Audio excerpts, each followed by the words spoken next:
Welcome back to Sleep Better TV. My guest today is Dr. Don Slaybach of the Craniofacial Care Center in Columbus, Ohio. Thanks so much for joining us today, Dr. Slaybach.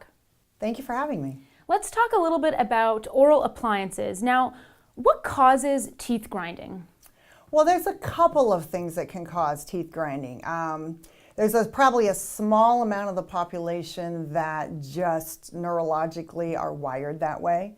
But the two most common reasons that I see for teeth grinding are dysfunction within the jaw joint, a TMJ disorder, as well as some level of sleep disorder breathing, obstructive sleep apnea being the most severe form. Now, we've heard a lot about bite guards. So tell us first, what are bite guards and how are they used?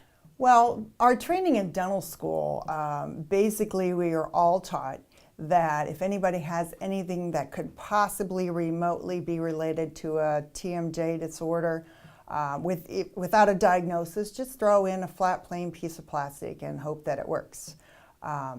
That's the way we were all trained, but there are definitely some problems with that.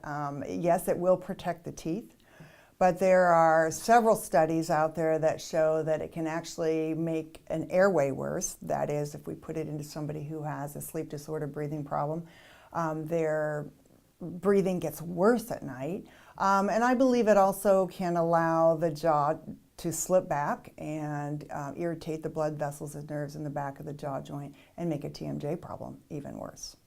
Now, what are some of the potential complications with using a flat bite guard, or what might you recommend? I still do night appliances. I still do some form of a night guard, if you will. The particular design that I use, a couple of things, does not allow the back teeth to touch. There was a study out of Stanford several years ago that if you put something between the back teeth of somebody who clenches and grinds, they tend to clench and grind about 50% more. And the other thing that my appliance does is it doesn't allow the jaw to fall back. It actually has a little ramp on the front that holds the jaw forward, which does two things: decompresses the jaw joint where the blood vessels and nerves are. Also can potentially open up the airway in somebody who's struggling to breathe at night.